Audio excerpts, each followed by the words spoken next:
We'll do 28 minutes past 10. Let's have a chat to Kate Meacock from West Hoathly in East Grinstead or near East Grinstead.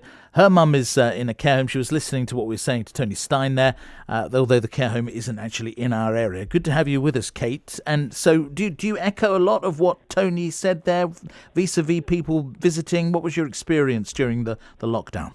Yes, good morning, and thanks for asking me on. So as you said, my mum's in a care home. She's been in a care home for 8 years, and to be honest, it was horrific during lockdown. March the 12th, 2020, I went in to see her, and the doors closed that day, and I wouldn't see her properly again for 365 days, which is incredibly difficult. She's got very advanced dementia, and so can't communicate, can't focus. She needs touch. She needs to have someone, close to her. You can't speak to someone through double glazed doors or Skype or whatever when they've got very advanced dementia. She was diagnosed 13 years ago. And it was impossible for her. Yeah, the deterioration was obvious when I did get in to see her. And I will always just wonder, what she thought. Where was I? What had she done? Why couldn't I go in and see her? But it was a very tricky time for care homes.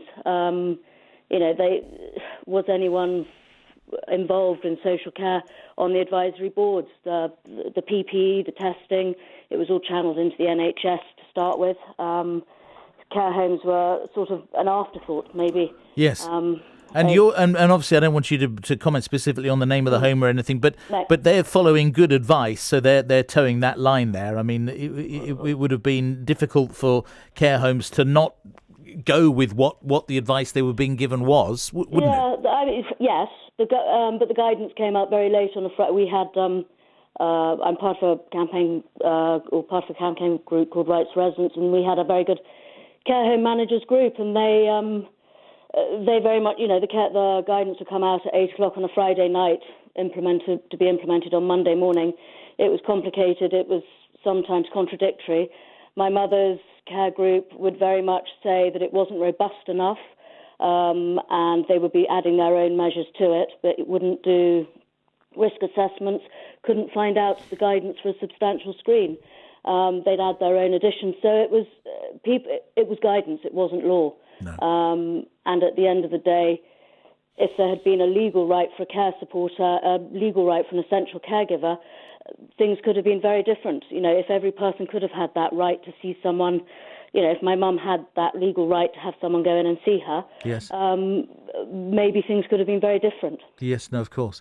And also, based on what Tony said as well, there's the illogical element of they've got to have the care homes can't function without having staff coming in and out of the premises over 365 days. People will get ill. People will have things happen in their life. They'll need time off. People will resign and so on and so forth. So it makes it doubly hard that you're aware that people are coming in from outside, and yet you, as nearest and dearest, were unable to. And at the end of the day, people, let's be blunt about it, people dying in care homes of other things other than COVID. But for a lot of people with advanced dementia, they won't eat or they won't drink without the support of that family member or that loved one who knows them best. And for a lot of the carers, who do an amazing job in the care homes, to have a family member and to go and, I go and give my mum lunch, and it relieves a carer. That can take an hour. Yes. It relieves a carer to go and support someone else. Who doesn't have someone visiting. Can have someone visiting. And so, as I said, we're still, now as a part of Care Rights UK, Rights Residents, we're still campaigning for that legal right to a care supporter. So, should this happen again, hopefully, that every person in care, in hospital or in any care setting will have that legal right to have support.